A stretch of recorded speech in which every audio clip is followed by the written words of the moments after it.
dwellers.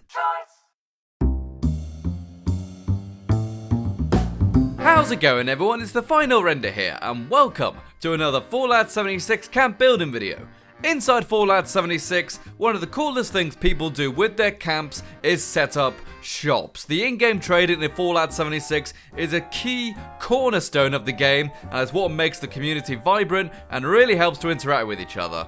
However, unfortunately, most vendors are catered towards high-level players, with ultra-expensive high-level legendaries and armor pieces. Well, today, we're going to be looking after the low-level players and providing brand new players with fantastic, fully modified guns that they can use at a price they can afford. And also, everyone, we hit 75,000 subscribers. So, for today's Fallout 76 camp building video, we have come to a location right next to the Wayward. This is a little corner of the road directly opposite the Overseer's camp, and this is a very high traffic area for low-level players. Low-level players have just come out of the vault, or maybe they've done a couple of the starting quests at the Wayward, and they've got a little bit of amount of caps, which they can then spend on a cool gun. And we're going to be building it right on this corner in order to get maximum traffic to our low-level gun store. A low-level gun store that will sell fully modified level 1 to 25 guns. So let's go. Starting with a small little house on the outside of our shop is going to be a little location where our ally, the forager, can live, but it's also going to act as kind of like a guard post in a way. But the idea of this shop is to make a military-themed style compound, but also something that is quite open. I started off by placing down a garage door without a foundation because I was able to use those metal frames, which means you can build a garage door without foundations, which is great. And then I'm able to glitch some defensive posts on the top of the garage door and even glitch some posts right on the corners of those defensive doors. This means we've got some defensive walls on top of a garage door with no foundations to give it a cool military style look. It looks sturdy, it looks like it could actually work, and it is tricky to do, I'm not going to lie. There's way too many glitches than you should normally have to do to build something like this, but the fact is, I've got it to work and there's no big metal post down the middle, which I really wanted to avoid. And of course, I wanted to power my door so I could actually, open and close my shop would be a nice idea. But I decided I wanted to do it with a terminal. I went ahead and glitched a terminal over the top of one of these Vault-Tec power generators in order to kind of hide my power generator away. I hate it when power generators are just sitting in the open, vulnerable to attack, and also just taking up space. So therefore, I've glitched a tiny power generator under this table. It's a really nice way to make a cool, compact looking computer system, but also a way to just save space and also just to be a little bit different. Someone might look at it and go, I wonder how he's done that. Maybe I'll go watch some cool final render videos to find out how, etc. And as I said, I wanted a compound, but unfortunately, the best way to do a compound is with these concrete barriers, and they take up a huge amount of camp budget, but it is possible to make a very cool compound-looking area with these big concrete walls. It's very easy to do. They snap together, and they can snap together on various degrees of angles, including 45 and 90-degree angles, so that's really nice. Nice, easy way to get a square or rectangular foundation. I also cut out an area of the compound so I can place down some foundations where I'm going to build a workshop area. I want my workshop to be inside a tent, and I don't want that tent on the ground because it's just a little bit awkward to decorate when you're actually using uneven ground with the dirt. So therefore, placing everything on a foundation is just a nice, quick and easy way to get a flat surface. We're going to put some stairs on it which actually fill the entire width of the foundation. And you can squeeze foundations in there, but you do have to glitch the concrete wall over the top. And here we go with our compound done. We've got a really nice looking compound here. We've got a large amount of space. We've got a big tree in the middle to make it look nice.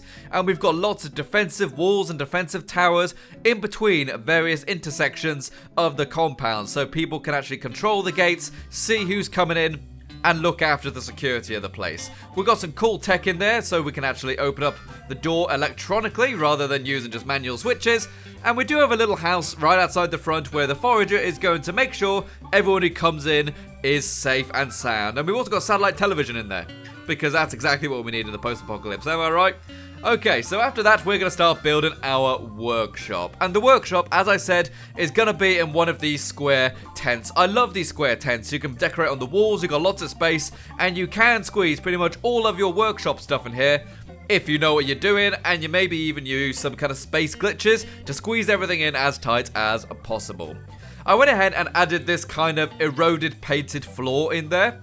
I really love this foundation style because since this foundation is mostly outside still, it makes sense that the paint would be a little bit eroded, a little bit decrepit, so it actually looks a bit more natural having that outside.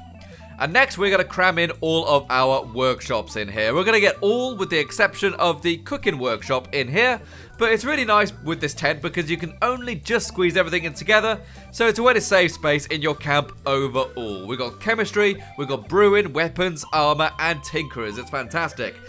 But there is a big problem with the armor bench, being that since there's a giant fire pit on the side, for some reason, no idea why that's there, it's really annoying, we have a bit of a problem with space. So what I'm going to do is use the kind of earth sinking glitch to glitch my weapons workshop into my armor bench. That means I can actually squeeze in my armor bench and my weapons bench as close together as possible, meaning I can still place that item inside the tent. It's fantastic. If I didn't use that glitch, I can't get the weapons bench in there, but because of that small little glitch, I'm able to get that to work. And I'm also able to do the same for the stash box, which is going to go inside the tent. It can't actually fit in there with the Tinkerer's workbench, so I'm going to glitch them together so we can actually fit both of them in the tent nice and snug. The more snug your workshops are, the neater and tidier it looks, and the more appealing it looks, in my honest opinion. We only need one light source in there as well, which is fantastic, because lights do take up quite a bit of budget. After that, we just need to put a couple decorative signs in there just to make it look a bit more, workshopy. And there we are, with our fantastic little crafting workshop inside our compound. This is an open place, so anyone is welcome to come and use this. We've got some cool decorations in there as well. We've got some cool signs, we've got some weapons on the walls, we've got some flags. Just to add a little bit of colour. The tent is actually a bit dark and decrepit, so therefore putting up some posters and little bits of colour would be a great idea. I've also glitched stash boxes inside other workshops, so there's plenty of stash storage in here as well.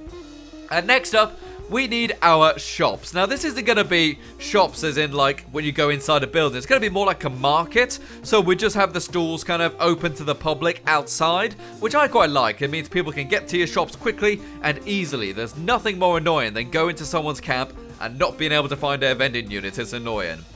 And carrying on the kind of military themed look, I'm going to go with these Free States vending machines, which have got like big oil drums and stuff on them. Looks efficient. And then after that, I'm going to label all of my vending machines. We have got vending machines for level 1 to 5 guns, level 6 to 15 guns, and level 16 to 25 level guns. This is a pretty big demographic and actually covers a very large array of weapons. Now, it's true, I probably don't really need to label all of these machines. I could just put them in there and the player could work them out themselves. But honestly, I love the efficiency of just having the sign on the front. It makes the place look professional. And not only that, but it also makes things easier for the customer. And now, here's a cool little trick here. Someone who I know, Dr. Zambology, was able to send me a little video showing me how to put weapon racks inside this glass container. Essentially what you do is just walk straight up to it with your pistol weapon rack and then push it forward with this mouse scroll wheel. You can eventually squeeze one of those weapon racks inside that display. And then you can just go around to the back of it in order to access a little bit of the display that's glitching through and attach weapons to it. So therefore, this glass cabinet now has weapons on display, which is awesome because for some reason, this display case is always just an empty glass display case. I don't know why it's there if you can't put stuff in it, but with that glitch, we're able to do it. We're also going to put up a little sign explaining the rules of this place. Low-level weapons for low-level players. One thing I really did not want to happen with this kind of camp was that high-level players would buy all the low-level guns just to scrap them. I don't want that. I want people to buy fully modified low-level guns so they can use them in their playthrough. We're also going to use some of these really cool bar things, which you can get recently. They came in a red rocket pack. And what's really nice about those bar pieces is that they snap together. I don't think there's any other tables in Fallout 76 that snap together, so it's a really cool thing that they do. And then we're just going to put up some more decorations and some defensive turrets because I think that's actually appropriate for the decoration here. Normally, I never use turrets because they take up so much budget. 90% of people's complaints about having not enough budget in their camp is because of turrets. And then we're going to start modifying weapons. As I said, we're going to have level 1 to 25 weapons in this shop, all fully modified and ready to go and sold at very cheap prices. We're talking fully modified pipe revolvers, which can do sometimes over 100 points of damage for like 10, 15 caps or so. And also sniper rifles, which can do over 100 points of damage at level 10 for maybe 15 caps each. The whole point is that I want guns that look cool, that do great damage, that are fully repaired, in fact above fully repaired, that have all the mods on, so low level players will actually buy them and actually use them. This level 5 kind of 10mm pistol, for example, a low level player could buy that for 10 caps and use it till maybe they're level 20, and they will. And not only that, but I wanted to pick guns that looked cool, so we even got things like fully modified fixers, we've got pipe, bolt-action sniper rifles with suppressors, stuff which low-level players are going to want to buy. And you know what the coolest thing about this place is? People actually do it! I was thinking, this shop isn't really going to make any money, it's just going to be a very expensive waste of resources. Modifying all those guns takes so much resources. High level players just ain't interested, as you can probably tell. We do sell some ammo and stuff, but they're not interested. But low level players genuinely buy these guns. It's fantastic. We're selling guns that are fully modified to level 3 players, level 5 players, level 25 players are buying fully modified combat shotguns and fixers. They are buying so many cool things, and you know what? It's really, really nice. One thing I will say about this shop though is that it's not exactly profitable because it takes a lot of resources to modify the guns, but the feeling in your heart by helping these low level players is beautiful. This camp is genuinely helping low level players, and I feel more part of the world by doing something like this than I ever have in Fallout 76. Don't get me wrong, I love shops that sell your super cool legendaries for thousands of caps each, because that's a great way to get some cool legendaries, it's awesome. But the low level players really struggle to buy stuff in this game, because everybody prices their legendaries at very high. Whilst fair, they are high prices, which low level players are very rarely going to be able to get, and also guns are typically always sold at level 50. So therefore, this shop is a fantastic way to give back to those lower level players and actually help improve the Fallout 76 community. Low level players who can actually get really cool exchanges with shops are more likely to play the game and stay as long-time players. And I would like to think that this little shop may help some low level players stay inside Fallout 76, especially now we're getting so much cool, exciting stuff happening.